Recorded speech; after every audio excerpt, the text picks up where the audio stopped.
I suffered from a sickness known as Steven Johnson syndrome. Now, what that does is I took a drug for malaria. So I had malaria and wanted to cure the malaria, but the content in that drug rather caused me to fall sick.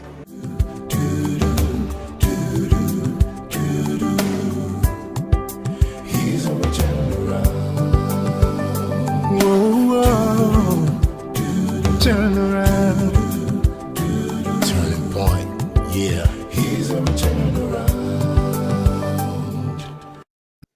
Hello and welcome to Springboard, your virtual university. My name is Albert Okran. Welcome you to Ghana's foremost developmental program and that place where the greatest minds in the world converge. Springboard is brought to you by the Springboard Rocher Foundation in partnership with MTN Ghana, the Enterprise Group, and the Ghana Growth Program, a collaboration between Mastercard Foundation and Springboard. Today we continue our Thinkathon series marking Springboard at 17, and it's all about the power of ideas. What are we doing? Bringing thinkers from various areas of endeavor, academia, business, industry, the arts, technology, social thinkers and engagers, just to reflect on the good society. How can we become a better version of ourselves? And I'm so blessed today to have a man who believes that vision surpasses sight. We are honored to bring you the extraordinary tale of triumph over adversity. The man who is a visually impaired scholar from Pram Pram, who became the first student to achieve a grade point or FGPA of 4.0. Let me say it again, 4.0 in February 2025 at the University of Ghana. The man, Ephraim Oracca-Tetteh. Ephraim, good to see you. Good to see you, Rev. What a blessing. Is that allowed to clap? Let me clap for you. Thank you very much. Tremendous achievement. Thank you very much, Reverend. How does it feel to be on the mountain top? I'm tempted to say I'm happy. But I guess when you reach the mountain top, you tend to see other mountains you now have to climb as well. So there's more duties ahead.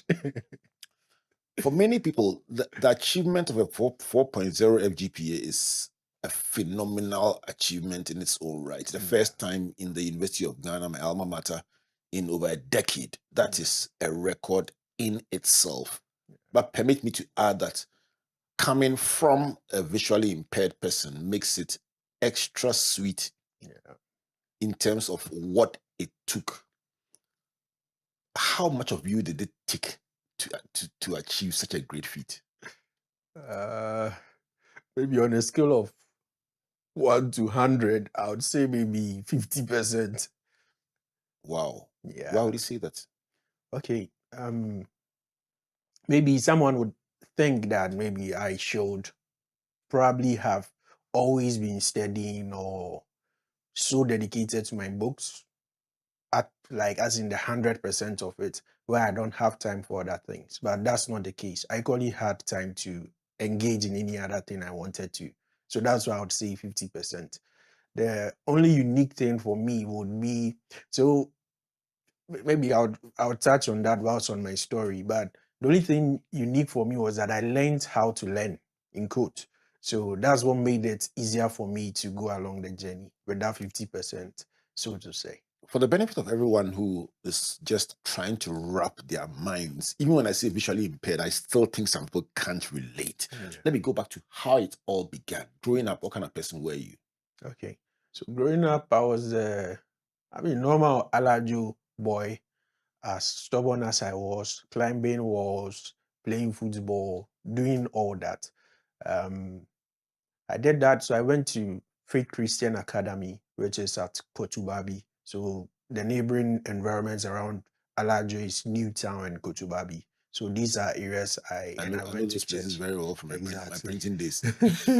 Newtown is one place known for printing. Printing. Exactly. Yes. So I did my church is also at Newtown. So I played within these environments. So I went to school at Faith Christian Academy. completed there. But somewhere at the age of 10, whilst I was in class 5, that was when I suffered from a sickness known as Steven Johnson syndrome. Now, what that does is I took a drug for malaria. So I had malaria and wanted to cure the malaria, but the content in that drug rather caused me to fall sick. So that's what resulted. So what happens Was it is, self-prescribed? yes, I would say so. So it was Okay. by a pharmacy though. What happens is that your upper skin is like allergies, but a heightened from where your skin is sort of falling off or peeling off the lower skin. Wow. So that was what happened. I had to be admitted at Kolebu for about a month. I think the whole of December, which people were enjoying and having fun, I was in Kolebu. That was 2010, if memory serves me right. So fast forward, I came back to school. I missed the whole term. I came back to school and I couldn't see that well. So And at age 10. yeah. So friends would help me, teachers would help me along the way. I managed to finish Faith Christian Academy. So I did crèche to JHS3 all at the same school, and then went on to St. Thomas Aquinas. Did 3 years there. Went on to KNUST, did 1 year. In your time at Aquinas, were you seeing partially or you were not seeing at all? I would say partially. Okay. Yeah. So how was the learning then? Were you able to manage by yourself? To a large extent, but once again, friends were helping. So I remember most of my sitting partners, they were literally my best friends. And Jude Cranton, who would read what's on the board, then I would then write it in my notes. Sometimes he would have to copy the notes himself, then later I get it and write it. But what it means is I would really literally bury my head in the book trying to scribble down any notes that he's taken. So that was some of the challenges. And what's the favorite subject then?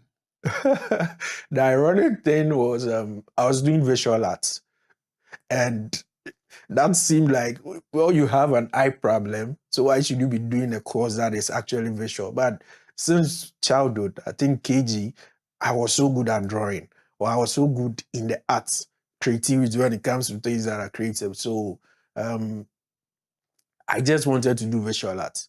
I did that in St. Thomas Aquinas, like you mentioned, and with that, I managed to still go through, regardless of what challenging situation I found myself, and I managed to still go through, and hopefully came out. I think the bad grade I had was in core maths, but my favorite subject doing visual arts was GKA, which is General Knowledge in Arts. So it covers topics from all the art history related and some other areas within in different continents as well, arts within different continents. Then you went to KNUST. Yeah. Tell me about KNUST. What course were you doing? Again, I went to do painting and sculpture. Easy. So the dream was to become an artist, a professional artist, and hopefully be a lecturer within that field and start a business related to the arts. So maybe import art materials, because Ghana uses, the art students within or anybody doing art uses lots of art materials. So that was the journey, the third journey I had for doing that. So first year, second year, second semester. And the art in KNUST is very intense. Yes. Yes. So I did my best. I think within the first year I came out. KNUST, they use a marking, let me say, a grading standard known as the CWA, which is cumulated weighted average, unlike UG, which uses the grade point average. So an A is 70 above, and I still made above the 70, even in my first year. Went on to second year, somewhere within the first semester. I realized my sight, it was bad, but it seemed it was getting worse. So I now had to defer the course I was doing there. What do you think caused it? Was it the learning? Was it triggered by close contact with your book? Did you know? Till now I can't wrap my head around it, because I maybe straining of the sight too much, because I wanted to be the best of myself. So I made sure in terms of executing assignments, even personal works I was doing, I was just doing my best at it. Sometimes it will go deep into the night and all. So maybe those things were part. But so now I can't really wrap my head around it. Walk us through the emotion of experiencing, was it Yeah. gradual deterioration of your sight, even from a place of partial sightedness? Walk us through the emotion of literally seeing it go and what it did to you.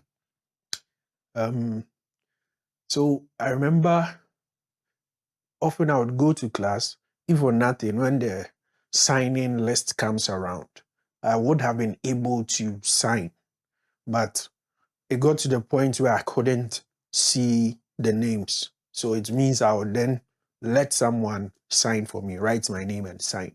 And that made me feel, I mean, powerless, so to say. I didn't feel I was contributing in any way. You'd go to the class and maybe there is something for you to draw. At first, I would get closer, look at it, come back and come and sit and sketch it out. These are all processes you are taking through. I think that's called still life drawing. Okay. So even that I wasn't able to do. I would get close, but I was still unable to see that. Now I now had to tell my parents that, hey, this is what's happening. And Do you have siblings? yeah, I mean, they are older than I am. you're the last one. Yeah. So the first one is hopefully she'll be doing. She's done with her doctorate now, and the second one is a nurse. So that's the backside to them. Um, I remember I had to go. I mean, inform my parents, and I had to go look for the counselor at the College of Arts. That's in KNUST, and um, when I talked to her, she was telling me I should just inform them. But I knew what that could do to my mom, especially. So I was just scared of informing them about deferring the You course. weren't worried about yourself? Um, maybe I was, but I was more concerned about them because she's been through a lot since all these things started in class 5. So I just didn't want her to us to face this again. Finally, I had to tell my dad, who gradually told. I mean, even in the long run, I still went on to tell my mom about it, and she was cool. She said my sight is far important than me trying to. I mean, the education to some extent. So let me find the solution to my sight first. If I'm ready to go back to school, then I do so.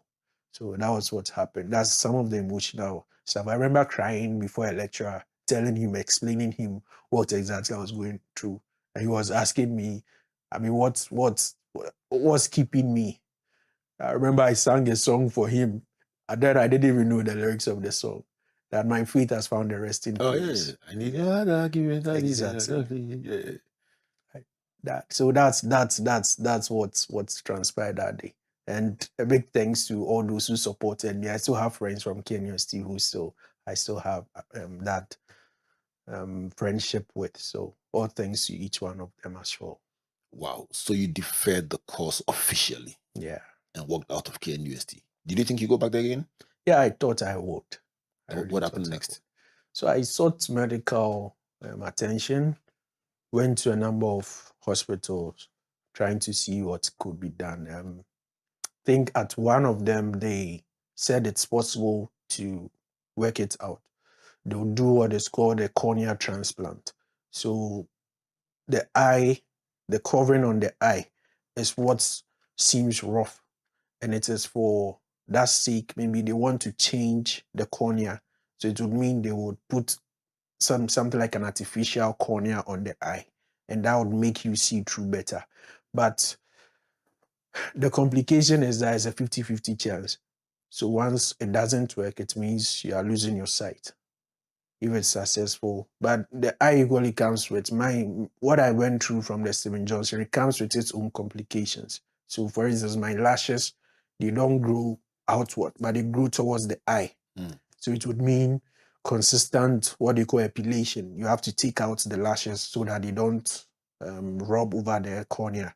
So I thought of it for a while.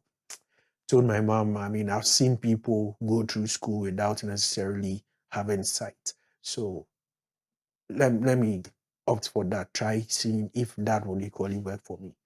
So that was when I went to Ghana Blind Union. That's Accra Rehabilitation Center. And that was where um, I got to learn how to use the computer to study, to read. Uh, I loved reading, and no, I mean, I lost my sight. I couldn't read anymore. So once I was introduced to reading back in at that place, I knew there's still hope for me. Who introduced and supported you in that venture? Okay, so there's a man called Mr. Brinya. So he was the first person I went to meet the day I went there. So Mr. Brinya told me to come the next month so that there will be a training session there. So I think I also met Mr. Peter, as you mentioned, Yeah, Peter equally Obian there. Samoa, Obiang Doctor Samoa, Obian exactly. Samoa. Yeah, Dr. Yeah. And then I big met, friend of the show. I He's been here a see, few times. I see. A number of people, Mr. Abuchi, Okay. Master Alex Bankole, all these people contributed to me learning there. And I think there was a woman who gave me her library of books. So as for her, I wouldn't forget it. That's Nina Okrafo. She literally gave me the book. I thought I was done reading. I couldn't read anymore. I remember before I had to defend the course, I had bought about 3 books I wanted to read. And I would go to the library and bury my head inside. And I wasn't seeing it. Wow. So when she gave me a library of books, I found these 3 books in there. And I Are was you just so joking? excited. The exact 3 books you had bought. Exactly. I saw each one of them in her library. Tell me about faith in God. Tell me about seeing the books you had bought Yeah. literally replicated. So these ones were in Braille or something? So Or you were using forgive my ignorance. no So worry. these you were reading with assistive technology? Sure.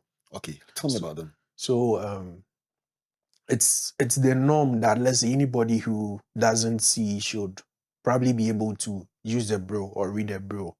But with technology, it's like that gap has been breached. So technology is what we call assistive technology, but specifically what they call screen readers. Okay. So there is often one on every laptop known as narrator. Okay. Maybe some phones have that, they call it talkback. Mm. So it reads everything on your screen for you. So ebooks. Exactly. Okay.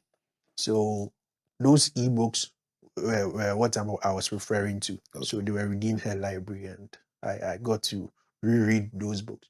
I think one was 48 Laws of Power. Oh, okay. Yeah, and then there was one by John Lambden. I've forgotten the titles, but yeah, these were some of the books, and then Mastery. How did you end up in the great University of Ghana, Legon? Okay, so right after the training at Ghana GB, Blind Union. exactly, I knew there was a possibility based on the experience I was now having. I could read now. I could, so it meant I couldn't see with my eyes, but then I had to train myself to listen more. So now I could listen to the books being read. And with that, I managed to now have an understanding. I know I read a thing, I understand it. If I want to execute or answer questions to it, I can. So once that was set and I applied to University of Ghana, Legon, got in. So the process of they taking a person with disability, you'd have to come for an interview. I went for the interview. They'll check what exactly is wrong with you. They cross-checked, and yeah, I remember I was sitting by a friend who asked, so what do you want to come and do here? Like, what courses? It's like, I have no idea. All I'm coming here to do is I'm coming to school. Get a degree. Yeah. So that's what I told him. He told me, okay, then when I go out, you tell him I want political science, philosophy and classics, and archaeology. I said, okay, if I want to do law or maybe go into lecturing, those courses are easy for me to do and then go through. It's like, okay. I went there after they checked and everything. Then they said they are giving me political science philosophy. I said, okay, then that's fine. Political science, philosophy, And classics and classics. archaeology. Which one was your favorite subject? I'll say philosophy. If you hadn't said that, you'd have walked out of the studio. I loved philosophy. Yeah. I did economics, sociology, and philosophy, and I really loved the philosophy. Yeah. Right. So you went on to do 4 subjects? Yeah. So I think over time they lumped philosophy and classics together. Okay. So it's one, yeah. So in your first year, second year, you do both. Then at some point you even drop one, which is what I did was to drop the classics. But some people continue with classics. Okay. So yeah, I did. Philosophy is the best course because Totally underrated, but a very good yeah, precursor to being a thinker. Exactly. So tell me about your experience of learning at Legon, going for lectures, learning, and then the social part of it. Okay. So learning in general, it would mean I would be using my laptop or computer to do the learning. So within a room or within the library, I'll take my laptop there, listen. So during lectures, you went to your notes. laptop always? No, I didn't always do that. Maybe once a while I take it. I'll just go and listen, but often I'll inform the lecturer I would like to record the class. So I put my recorder on maybe on my phone, and then as he's talking, I record the class. Later I can go and play it back and listen, make notes out of it. But I hardly even did that. Which hall were you in? I started off at Commonwealth Hall. That's also another thing that you pass the test with. Which block? So, yeah, A block. A block. Later Close they to moved us to the B. Okay. Yeah. So I did 2 years there. The boys went to Warrington, so later they had to move us to diaspora. Okay. So I now went to Hillary Man for also 2 years as well. So yeah, that's learning. So you'll move from Commonwealth Hall to the lecture. Where were you going for lectures? JQB predominantly. JQB. So you move from the top, if you know Legon. Yeah, I'm trying to figure it out. So were you supported by colleagues, or you managed to figure out the distance? I was. A big thanks to some friends, Teresa. I remember I would go for evening classes, and Teresa wants to go to church. And I'm also telling her to take me to my hall, and she'll be complaining, So that's Teresa, Erica, a number of friends who really helped. I'm so grateful to them as well. How big is a network in achieving your dreams? I think it's very important because you may never know who is helping, who might help. So it's I would say it's foundational in every dream, any dream you want to achieve. People would open doors for you. We've mentioned Aquinas, we've mentioned KNUST, you've mentioned Legon, and the Ghana Blind Union. And in all these 4 points in your life, it's clear that people were key. The right people around you were key to your progress. I'm going to go for a break. When I come back, let's talk about the mountaintop. A person in Legon learning like everybody else, but with a significant impairment, and how you manage to get on top of the ladder, and what that means for your life going forward, and everything in between. This is Springboard, your virtual university. Today's edition of Thinkathon is a very special one. We are beyond celebrating Ephraim Oracca-Tetteh. We also are celebrating the endless possibilities open to a person with disability. If you choose not to look at what is confronting you, but to look at what God has made you and who you can become, if you choose to live out your life to the very highest. The man says getting a grade point average of 4.0 only used half his capacity. Our friends, especially Adelaide the Seer, Dr. Peter Obiasamoah, let me greet Bino Ayoni, who sent me a text this morning and said, may people never stop me from seeing the power of the possibilities that lie within me. And it's just a dedication to all of you out there watching this Thinkathon conversation with Ephraim Oracca-Tetteh. Springboard is brought to you by the Springboard Ratio Foundation in partnership with MTN Ghana, the Enterprise Group, and the Ghana Growth Program, a partnership between the MasterCard Foundation and Springboard. Our media partners, Joy 99.7 FM, Joy News TV, the Springboard channel, and the Graphic Communications Group. Let's go for a break. When we come back, how do you navigate to the top of the mountain in the face of extreme adversity? Please don't go away. Good business means seeing the possibilities and maximizing opportunities. Making sure you have a responsive support system backs your business goals. A partner that gives you a stable platform with reliable connectivity and seamless solutions, and better understands the tools required to take you to the next level. With so many moving parts in running a business, we do our best to provide you with some stability. The only kind of stability you can find with MTN Business Broadband, the fastest and most reliable internet provider in Ghana, making sure you stay ahead and stay connected, because we understand what makes your business tick. Sign up today on broadband.mtn.com.gh or call or WhatsApp 0244 308 111. MTN. No stress. Submit your insurance claim online in just seconds on the Claims Express portal. Simply upload your national ID, cost estimates, pictures, and more to get started. Submit online, track progress, and get paid fast. Skip the paperwork and get back on the road with ease. Visit claimexpress.enterprisegroup.net.gh for easy claims and quick payouts with absolutely no stress. Enterprise, your advantage. Watch out for a brand new series to celebrate the 17th anniversary of Springboard, your virtual university. It's dubbed Thinkathon, the power of ideas. This series aims to bring together modern Ghanaian thinkers from business, education, the clergy, and governance to discuss vital issues to promote intellectual leadership and suggest solutions to Ghana's development. With host Reverend Albert Okran. Action for me now. Countdown. Let's go. On Nkrumah's birthday, 21st September, we reimagine Ghana's democracy and development with Yao Nsako, a former corporate titan who turned fierce critique of broken systems, including what he calls the Santa Claus democracy.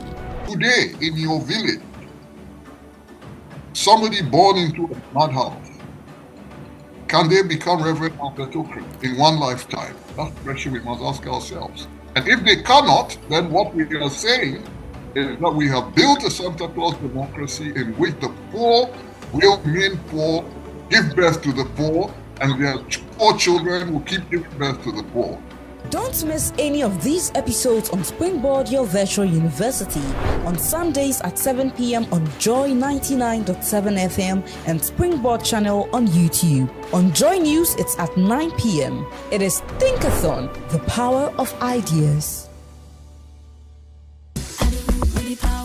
Learn something new every week and be inspired by innovations, impact, and success stories of individuals making strides in the agricultural, agribusiness, technical, and vocational skill sectors on Ghana Grows Ejuma with Araba Kumsin and Yabitha. Join us this and every Thursday on Facebook at 7 p.m. at Ghana Grows, also at Comfort Okran A and at Albert N.E. Okran. On Fridays at 4 p.m. on Joy 99.7 FM and on Sundays at 5:45 p.m. on TV3. Ghana Grows is an initiative of MasterCard Foundation in partnership with the Springboard Roadshow Foundation. If you are a young person and you want to be a part of our various interventions, call or WhatsApp Ghana Grows call center on 0308 255 775. Follow us on all our social media handles.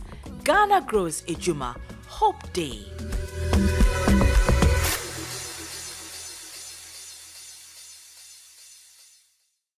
Welcome back to Springboard, your virtual university, and to this incredible conversation with Ephraim Oracca-Tetteh, the man who scored 4.0 FGPA the best graduating student of the University of Ghana in the last academic year, and he stands on top of the mountain, being visually impaired and reminding us that your vision is bigger than your sight.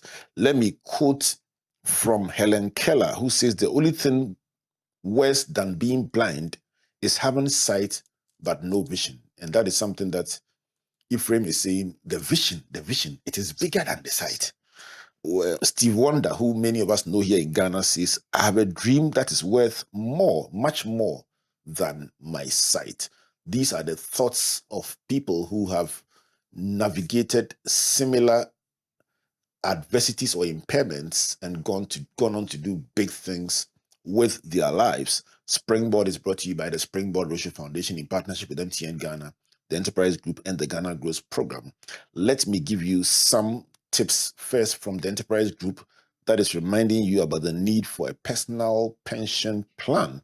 They say you can simply enhance your retirement benefits with a PPP. This plan offers you the opportunity to grow your retirement income using living a comfortable retirement lifestyle as a result. This is brought to you by the Enterprise Group. The number to call 030-263-4777. Email info@myenterprisegroup.io. Enterprise, your advantage. The Ghana Growth Program would like to give you this number as your favorite number, especially if you are a young person, especially a young woman, looking for opportunities in the areas of agriculture, agribusiness, ATVET. Just save this number, 030-8255-775.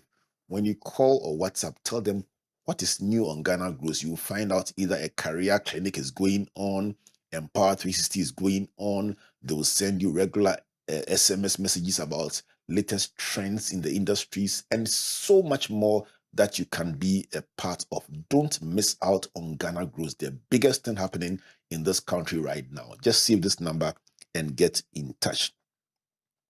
You can also be updated regularly on what is happening in the system, the ecosystem, by subscribing to the Springboard channel on YouTube.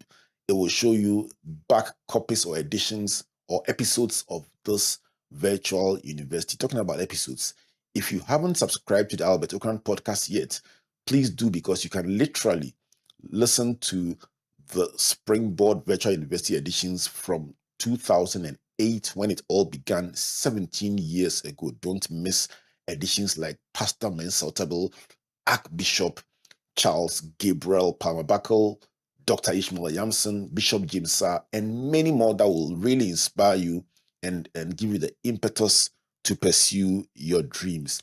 Let's turn our attention to a business we want to promote today as part of our virtual university. And today we are looking at Ace Rabbit Farms. Ace Rabbit Farms is one of the largest rabbit farms in Accra. We provide high quality rabbit meat and breeding services. So you want to patronize Ace Rabbit Farms, and the number to call them on is 020-403-0897. Buy from them and buy made in Ghana. Ephraim, you're back. So Legon, it was. Sure. Commonwealth Hall and later Liman, it was. Yeah. Lectures supported by great friends on your way in and out, it was. Learning by yourself with assisted technology. When you started seeing your results, I'm sure you didn't get to the 4.0 at the last minute. You saw it coming right from the beginning. Yeah. What was going through your mind as you saw the results coming and they were good and it was getting better by the day? Tell me the journey and how you reflected on the academic results you were generating. Okay. Let me start from here. So I think before going to Legon, I don't know, just a random feeling. I thought of just thinking through how my journey at Legon would be. So I was on my bed thinking or visualizing it, and I visualized, like, let's say a program where people were clapping and I was climbing the stage to shake the hands of the vice chancellor. The second one I dreamt about or I tried visualizing was starting a business on campus. Well, that didn't happen, but the first one happened. So fast forward first year, I saw my results. I knew it was good, but I realized the input I was putting into the learning was maybe too much. So, and then, like I said, I finished school somewhere 2017, and this is 2021. You are going back to school. It looks like I'm an older person compared to the people around me. So, in essence, I thought of maybe I should find out how to learn better. So that was what I did, and the stress came down a bit. So So in the first year, program you went, did you go for a exactly. program for how did you learn how to learn better? I read books, more than 100 books on how to learn. So that was what helped. Tell me a bit more about it. Okay. So it's everybody has the what I'll call to some extent the natural mind or natural brain, but there's a way of using your imagination to learn, and that one is more of a trained brain. So on the average level, if I take a test with someone and I'm using my natural brain, I wouldn't be able to, I'm sure I might do worse than some other person, but with a trained brain, I'll do better. What are some of the things involved in the training? I think we use some of them. So some of them is like chunking. So when they say chunking, let's say a contact number, you would realize sometimes they split it up. So 024, then there's a space, then maybe 212, then another space. Instead of taking everything in a go, it has been chunked for you, and it makes it easier for you to consume and to remember it. So that's one way. So you chunk the things yourself, Exactly. intentionality in being able to literally Exactly. masticate it, as it were. Okay. So even on the broader scale, it's done as well, as in the whole learning process. So there's equally that chunking bit. What happens there is, let's say you want to learn for 4 hours, but you would go and sit by the book in the aim of learning 4 hours straight at a go. But that becomes a headache because maybe by an hour or 30 minutes, you begin to feel tired. But what happens is, if you should block it out, maybe I do 40 minutes of learning and I take 20 minutes break to do any other thing I want to do. Then I come back to do another 40 minutes, take 20 minutes break. You are rewarding yourself as well as doing the learning. So in the long run, you can do your 4 hours, maybe even more, but knowing that you have breathing space rather than sitting at a go and exhausting yourself. So my famous lawyer friend says he, even till now in his late 50s, he still does 55 minutes of work every time and then 5 minutes of Facebook. So if you see him on Facebook and you think he's sitting there all day, he comes to read what people have said and then you start a fight and then go back to his work. So he's working and you think he's arguing with you on Facebook. Oh, so you call that chunking, and you're saying that allows you to reward yourself with that 5 minutes of fun for the 55 minutes of learning, and then you go back to learning again. Yeah. Wonderful. So there are equally others. This is what they call the mind palace. So you take a space you know so well. So let's say this space. And I feel that those ones are good for orators, anybody who does public speaking and all, maybe without a presentation or stuff like that. You have an idea of how your room, maybe at home, looks like. You select maybe 5 places within the room. Okay. And every topic you're going to talk about, you place like a physical concept of that topic on there. Wow. So you are talking to me, maybe asking me the question. Maybe my first location, I have my conception of Jesus Christ coming through my door. My Sunday sermon, this is the movement. You see 5 locations and 5 parts of the sermon. Stay on it. Okay. So he comes through the door. Maybe my second location, what do I put there? Maybe a ship that has an anchor. Okay. So my first location, I tell you about Jesus Christ. I'm asking you, what's your religious background like? What's that? So that fulfills the first door, which is he coming through the door. The second one is maybe the ship. So how do you find your anchor within the space of Christianity? Then your third location, you put another concept that represents that. So I do this for literally, or I did this for most of my courses, even logic as well. I don't know how, but I managed to still infuse it in the mathematical bits of my courses as well. So you find locations, and it can even be done on your body as well. So maybe we should use an example of a man called Tony Buzan. So Tony Buzan makes a suggestion that there is not just one type of intelligence, what we call the intelligence quotient, but there are other forms of intelligence. And he makes a list of them. For me to remember it, I have it on my body, and that helps me recall. So he has creative, which I can see on my foot. Maybe I'm painting counters on my toes or my nails. So that's creativity. So creative intelligence. I come here, I see maybe a wallet or a purse. That's personal intelligence. Just creating some connections between. Did your artistic background orientation influence your adaptation of this method of learning? I'll say yes. But I believe everybody can. There are a few people who find it hard to imagine, but everybody has imagination. So pushing that forward, so then your results began to show and they were good. Yeah. And then what next? So it goes beyond, let's say, just memorization.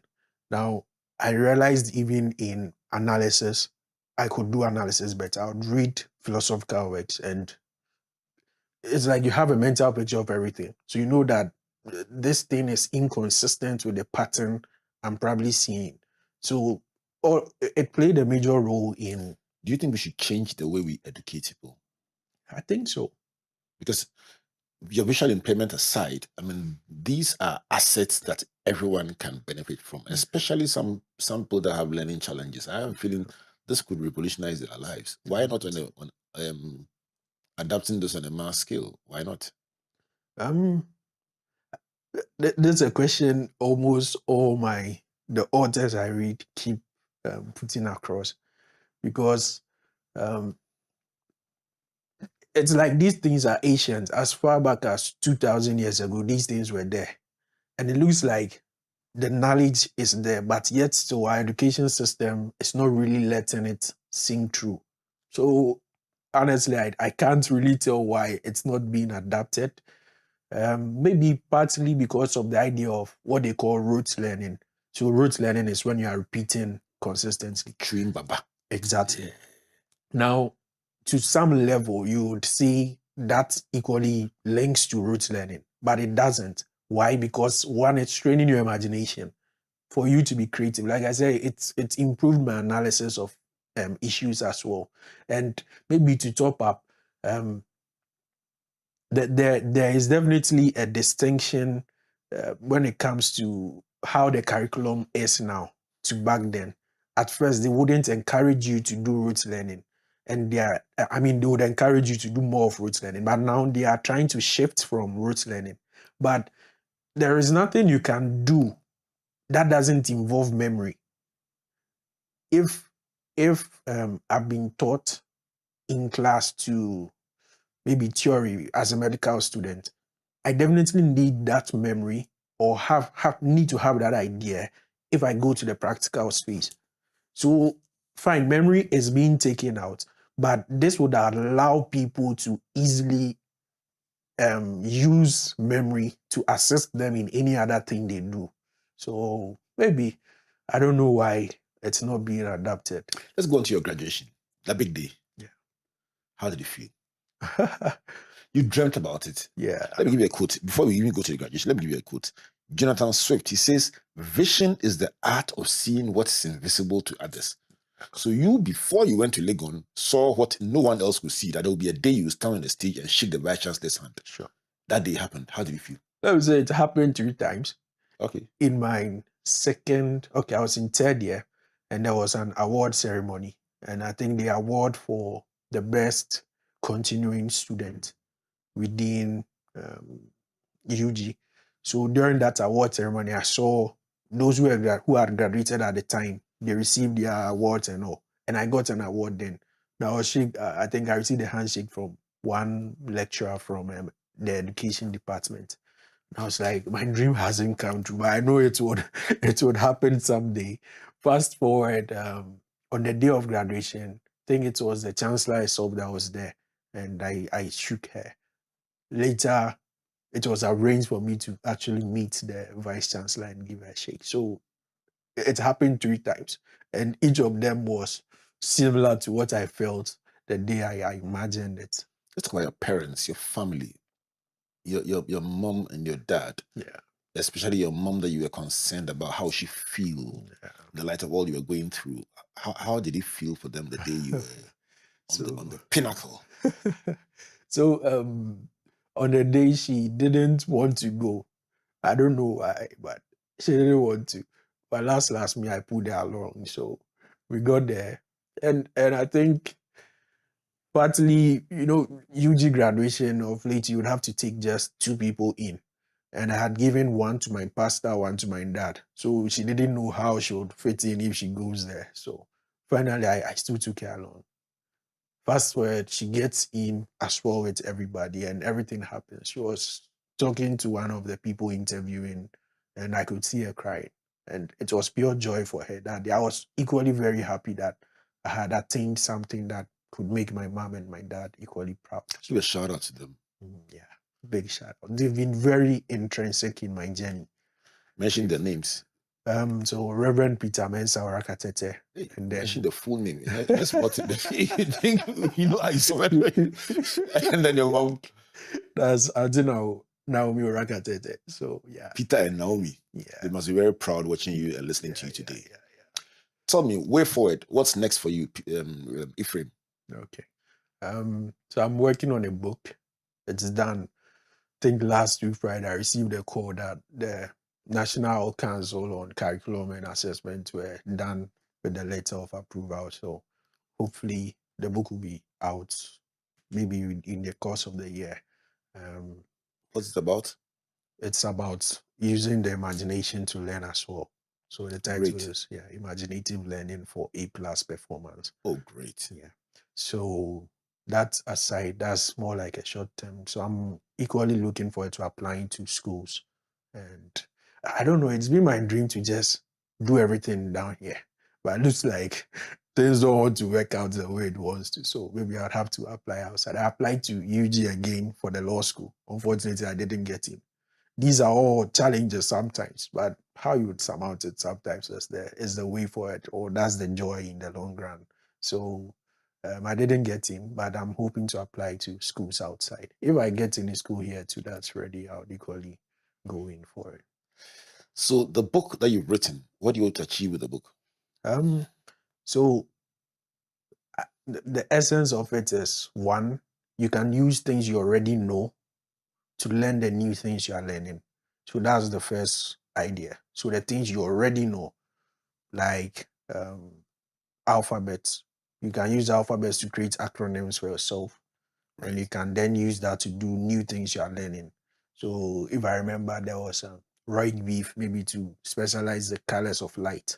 So I know that roig beef means red, orange. So you use things you already know. That's literally the essence of it. The second is to challenge you that it's not always what the lecturers are feeding you. That's not all the teachers are feeding you. It's not the only way to maybe solve a problem they are giving you. There are definitely other means of probably going around it to equally arrive at that destination. I have no doubt it will be a good one. No doubt at all, because the subject is one that is very needed. In fact, let me do this. I have a copy of my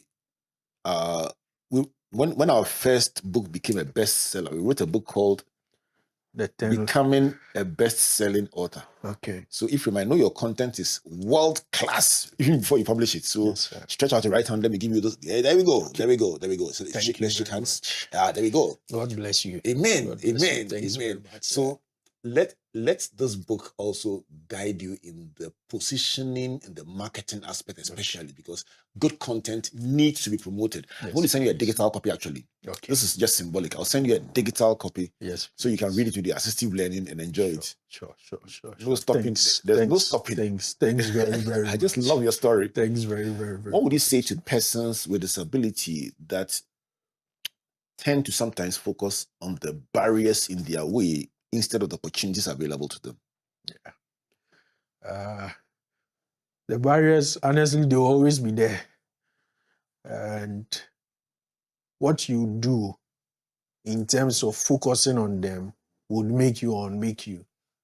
So it would only take you to probably look beyond that barrier, and maybe your goal or whatever you wish to attain might be waiting for you.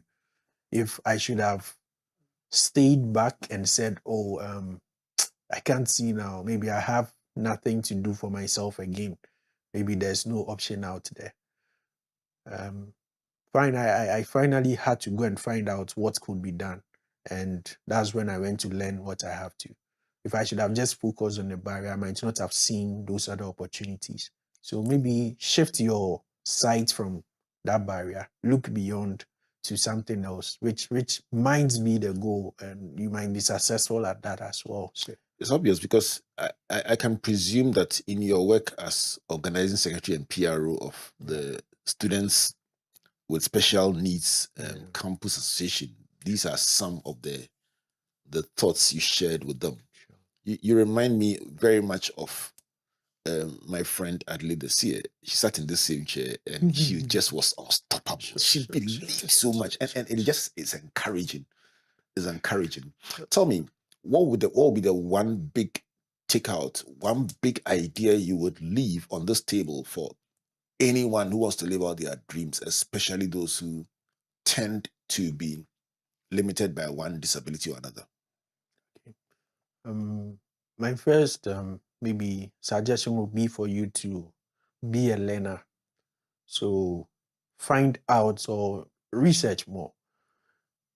With the help of technology, you can access anything, anywhere. It's a matter of typing in or keying in the right search. And if you're able to find these opportunities, don't hesitate to equally put yourself in there. So your phones are a big resource for you. If you're able to access it through any means, find out opportunities for you. If you get those opportunities, make sure you make attempts at getting them. That would be one for them. That be a learner. Try finding out. I'd also say you should improve yourself to a large extent, because it's only self-development that can make you worth it for others.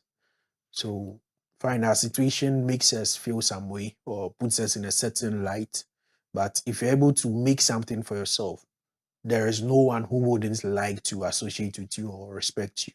So make something out for yourself as well. Maybe these two would be. And then on the broader societal front, how can we make education, how can we make society more inclusive to give a chance to people who are rising themselves in spite of their disabilities? Okay. So I realize there is now a shift from maybe the normal education stuff to more of what they call the STEM or set areas. So science, technology, maths, what have you, engineering. Now, you would find that persons with disability are not, especially for the visually impaired, they are not able to actively partake in these courses, because from the onset, there is maybe a cast out field for them. You would often find almost most visually impaired finishing school and want to enter into the law space. And this is maybe because that opportunity has been given to them within the science field. If more research could be done within how to equally accommodate persons with disability within the areas of science technology, because that's the next, let's say, era we are in. Okay. Yeah. So for us to actively participate in there as well, there needs to be some sort of inclusion within that space, such that from I know as a child that maybe if I want to grow and I want to be in the technology space and I'm a person with disability, I can't, because I mean there's that research, there's this person who has been able to do it, and I can get in there. Have you started using artificial intelligence? Yeah. You're current. Yeah. You're strong, because vision surpasses sight. Sure. What will be your closing thoughts for our viewers and listeners? Closing thoughts. Let me say it's maybe I'll leave two of my very powerful foundations for myself. So one is memento mori, and the other one is memento homo. Now, memento mori means that know that you will die someday. So if you are dead and gone, what would be that legacy you've left behind? What would be that change you brought whilst you left within that short space you left? What's right or wrong things are you doing? Know them and make sure you are doing the right thing. Now, memento homo means I'm only human. And it only also means things might come your way as a human. You might fall sick. You might be at flaw in certain areas of your life. But these things shouldn't stop you. They should still keep you going. So that would be my last thought. From what language? I think Latin. Memento mori and memento homo. On those very powerful Latin words about legacy, about right, and about, in a sense, vulnerability, but progress, I want to bring this discussion with Ephraim Ayeh Oracca-Tetteh to an end. Thank you. Let's shake hands. Thank you so much for coming to Springboard Virtual University. God bless you. God bless you. Indeed. God bless you too. And this has been Springboard, your virtual university, our Thinkathon series about the power of ideas. And today's ideas have not just been about disability, but about rising above them and finding superior ways to learn and add value to yourself. This has been brought to you by Springboard Roadshow Foundation in partnership with MTN Ghana, the Enterprise Group, and the Ghana Growth Program, a partnership between MasterCard Foundation and Springboard. Let me say a big thank you to our media partners, Joy FM, Joy News Television, Springboard Channel on YouTube, and the Graphic Communications Group. My name, as always, Albert Okran, saying God bless you, and God bless you.